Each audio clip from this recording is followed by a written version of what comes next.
New community concerns, huge class meta shift, and so much more. Season of Discovery. Let's check this out.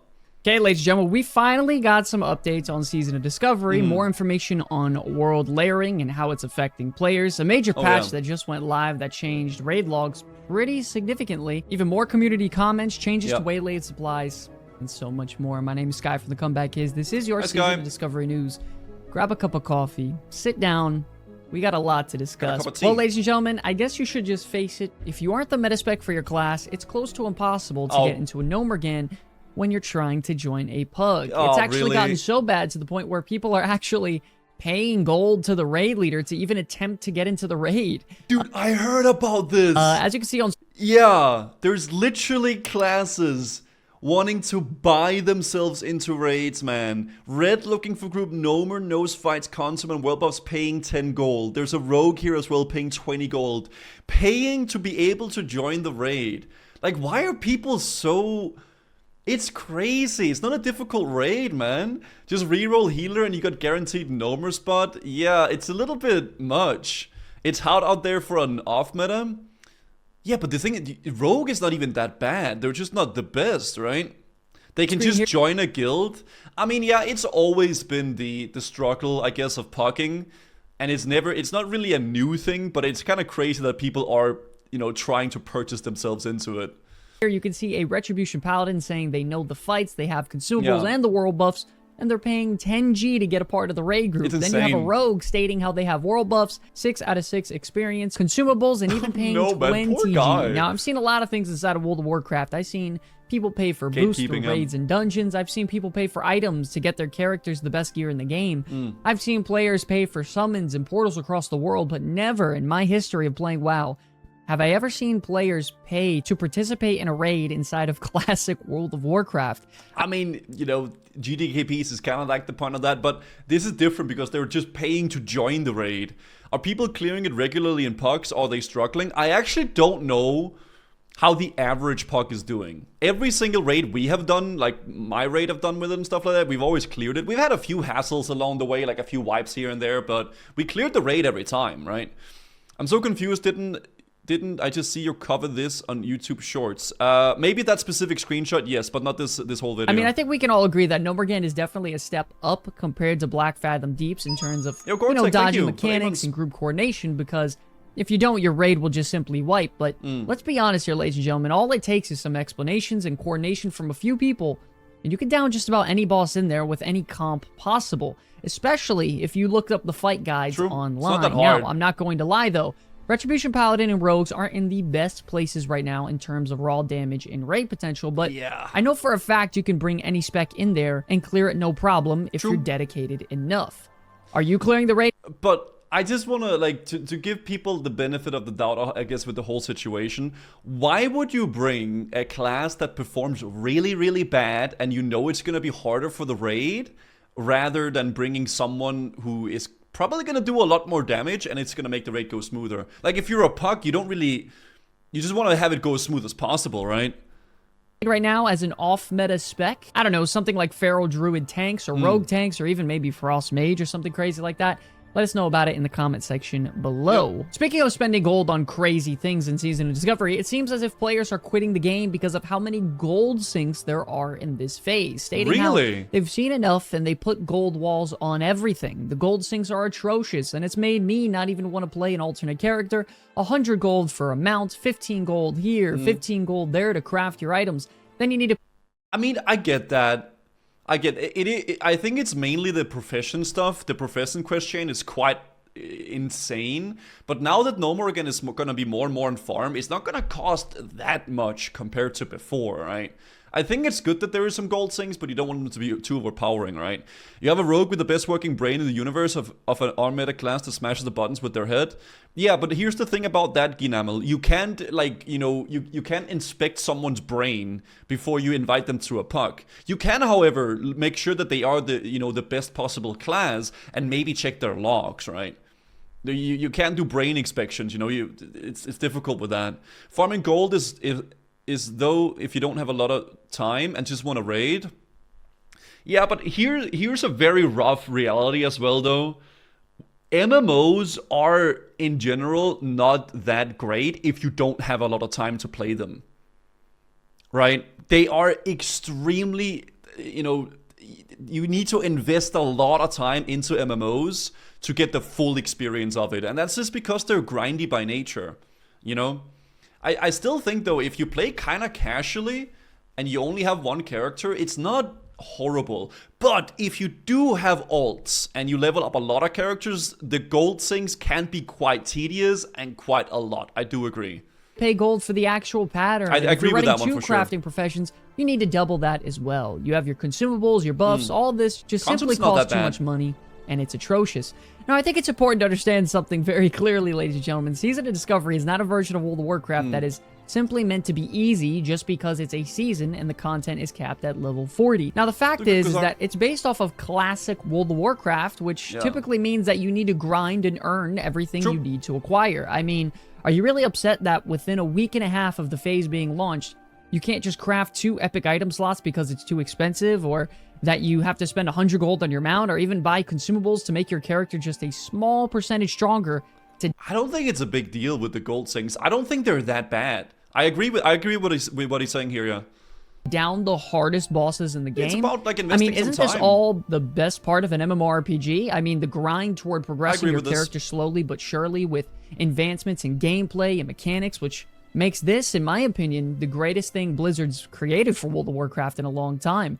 I mean, you can't forget that Season of Discovery is meant to be played like an old school style RPG, focusing on experience and discovery with modern gameplay mechanics and integrations, which is the reason why it's become so popular with everybody today. Yes, it seems like a grind to make an alternate character and achieve everything you've already done on your main character, but that's kind of the point here, is it not? I mean, we're going to be inside of this phase for the next 3 months. I honestly prefer it to be a grind and tough rather than accomplish everything within... It's just fun having things to do. Because, like, once you run out of stuff to do in the MMO, that's when you kind of just start raid logging and the game becomes kind of boring. It's fun to grind towards stuff. That's the whole point of MMOs. Yeah, exactly. It's the first month of playing the game. Now, Blizzard has made it also apparent that they have made some changes to layers inside of Season of Discovery to not auto-collapse, which will make the world feel less full during off-peak times. Players, even like myself, have definitely noticed the population around me seem to feel kind of empty in a way. Even some players stating over on Twitter... I know Peyo was really, really angry about this as well, yeah. They are concerned because across every single layer, capital cities just feel dead. Agron replies to this simply stating that the players are still there, we just stopped collapsing the layers dynamically to get through the holiday weekend, and there's more to come this week. Not only that, there are people taking to the forums as well stating that the world feels dead and that they can't find anybody. Capital cities outside of Scarlet Monastery and even inside of Stranglethorn Vale used to be stacked with players. If they've done some of the layering, fix it because the world feels dead. Now, of course, and there's nothing worse than an MMO feeling dead. I really don't think the game should have layers at all. I mean, it would obviously be awesome if there wouldn't have to be layers, but the game does become really, really laggy if the layers are not there, right? But I do agree, in a perfect world, yeah, there wouldn't be layers, and we would all be able to see everybody in the game, right? Obviously. I do remember on a certain server I played on back in the day called Nostalrius. They actually... The way that they went around with that was that they had like... I don't exactly remember how it worked, but there was something with the draw distance. If there was a lot of people around you, it would reduce the draw distance around you instead of like adding a layer on it, right? And it would make it so like it was a little bit more playable. That server had a lot of players on it too, and it was still playable, right?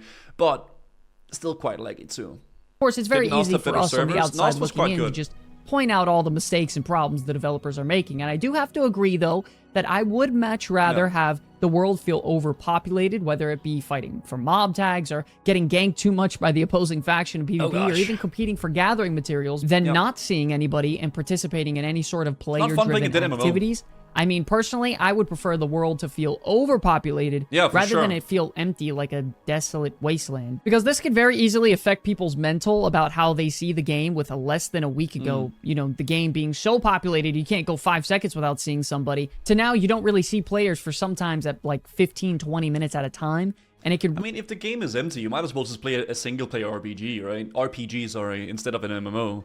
Really be discouraging toward the longevity and health of the season. Yeah, of that's true as well. Maybe player base, even though it could be entirely untrue. So hopefully they make a change sometime this week and revert this back and get a fix on it as soon as possible when it comes to layering. Now, of course, Blizzard did hint also at some class changes earlier last week, but it looks like they were officially implemented as of Tuesday morning. So we just wanted to quickly take some time, let it marinate, go over them as they're very important in this week's raid logs. The biggest changes being the buffs to enhancement shamans damage overall using dual wield and other weapon. I kind of wish two-handed was better, man. I don't know. It always feels like they're giving love to the dual wield shaman. I just want a big bonker, you know? Druid with their threat generation with swipe being increased, as well as Berserk giving your lacerate and AoE effect. Priest damage getting buffed by 10% on Mind Spike and Void Blade, but a nerf on Shadow Ward Death. All those sort of things that we spoke about last week have been officially implemented, but there were a couple new additions that they added last minute, including to the Rogue's Shuriken Toss bounce range being reduced to 10 yards to kind of reduce the chance at which, you know, you pull... Wait, they nerfed Shuriken Toss? Really? I thought it was going to be a buff. I didn't know this. Other mobs inside of the dungeon. I'm sure that was really, really annoying. Hunter Raptor Strike damage with the melee specialist rune being activated is now normalized weapon damage instead, so a little bit of a nerf there. You know, that's a buff? Shuriken Toss bounce range reduced to 10 yards was 15. Ah, so it's like you don't overpull. I guess that's what he said too, right? Like, initially, it just looks to me like a nerf. Like, it's not going to be, like, as long range. I still think, from what I've heard with Rogues, I think they're complaining that the damage is just not even there on that ability. Like, it's not even doing any damage. It pulled packs behind the original target. Okay, yeah, that's fair enough. Now, normalize weapon damage instead, so a little bit of a nerf there. You know, so with all those class changes being implemented, now, how do the raid logs stand as of this week? Which is Warriors a really big on question. Top, right? Well, you got a lot of changes to go through, so let's jump right into it. Starting off, reigning supreme on the DPS meters now, we have a brand new king, the Fire Mage. This class has just jumped almost 20 total score points in a week's time, making it one of the most drastic changes I personally have ever seen on the raid log counter. This class brings just about everything you need in a raid with high mobility, great AoE damage, consistent single target damage, utility, you name it. This class has it. Fire Mage is absolutely smashing right now on all cylinders. Next up, we have the Melee Hunter, which didn't necessarily drop in points, and is still a phenomenal class to bring inside of your raid group. They have great utility with Aspect of the Lion and the highest single target melee DPS spec in the game. They're strong. I mean, it will always make this class wanted. And the last class, pulling the far away from everybody else, is going to be your Destruction Warlock. It's dude, even Tank Warlock, dude. Tank Warlock is performing so well on DPS as well. It's ridiculous. Because there's stuff happening in the left corner already around. Bimpel, thank you for the 11 months. No surprise that these three specs are on the top, are crazy good right pulling now. Away from everyone else. Because if you look at the top... No, I don't really think they should get nerfed. I think it's fine that there's some diversity in who's performing well and who's doing bad. I'm not really happy that Warriors aren't performing great, but I think it's good that, like, there's some dynamic in what's good and what's bad. I mean, Warrior could... It would be more fun for me personally if Warrior was good, but, you know, they're okay right now. 100 logs. It's pretty much full of all three of these class specs over and over and over again. The Destruction Warlock has a... The Warriors can still do pretty good. Check the WoW forums for dad gamers wanting to cry for mage nerfs. Like, dude, if you check the WoW forums, you're just looking for people to cry, man, okay? Like, forums and Reddit and stuff like that's where people go to complain, okay? That's literally just what it is, alright?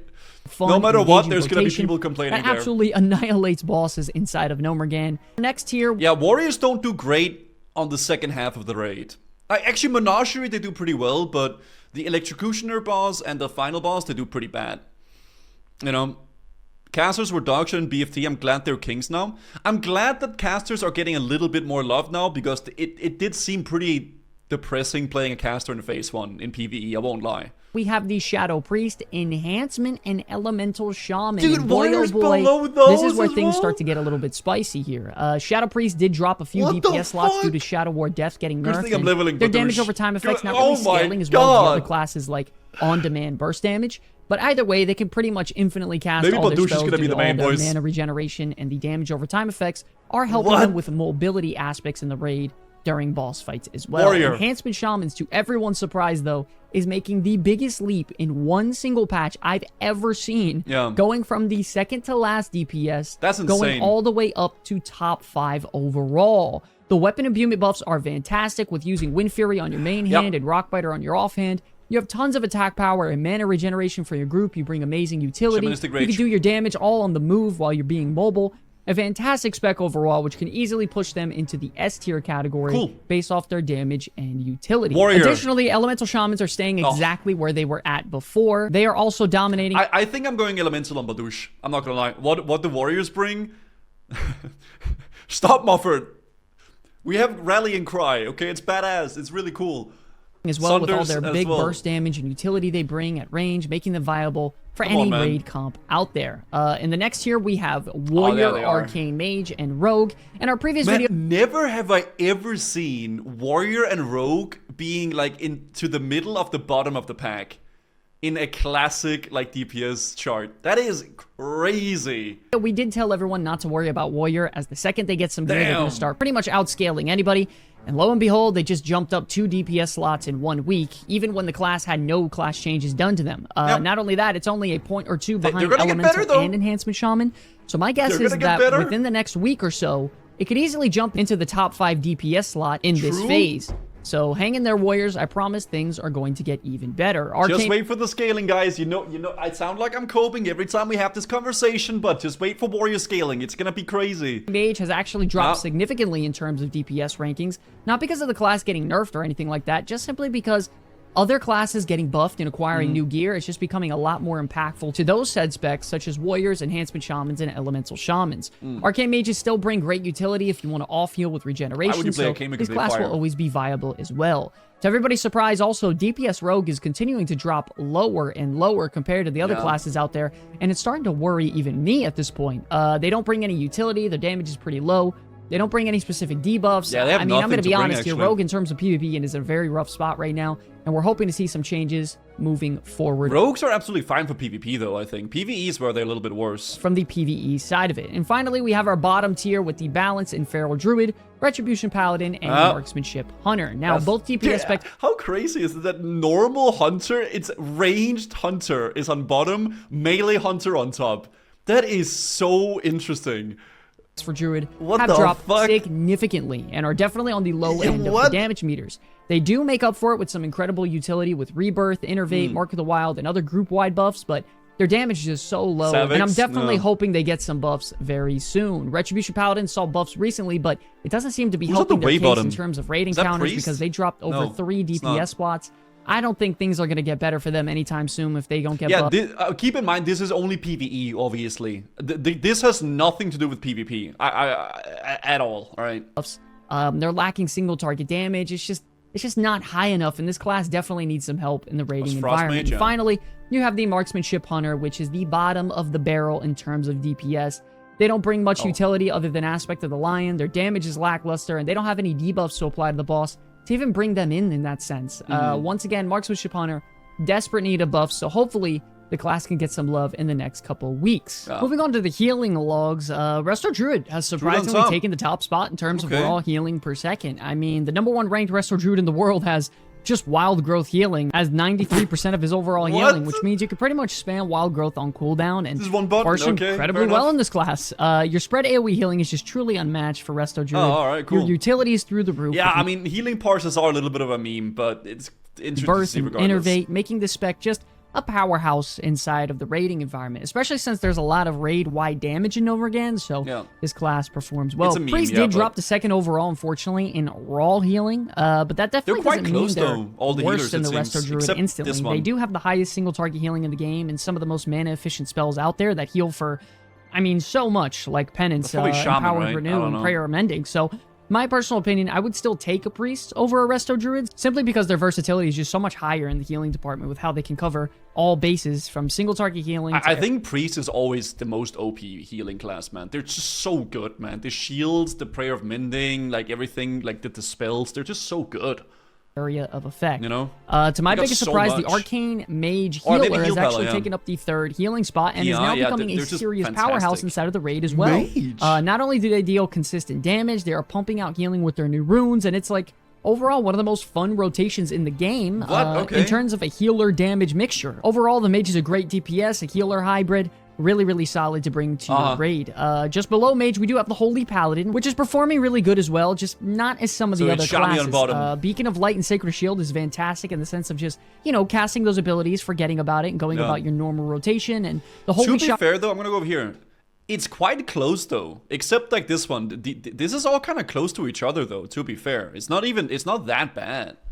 Mana refund recently that was fixed. But Resto Shamans are in shambles, I think, as well. They bring all their bubbles, their blessings, amazing cooldowns like Lay on Hands. This is a fantastic healer to bring to your raid that honestly I really desperately miss having on the Horde.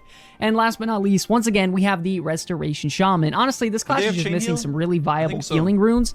Healing Rain is just hard to use considering a lot of the fights in Nomergan are mobile. Earth Shield just simply doesn't match up compared to some of the other healing runes out there, and honestly, they desperately needed a rune like Riptide for, you know, Shamans just feel underwhelming in the healing department. Enhancement Elemental is fantastic, but Resto Shaman just feels so...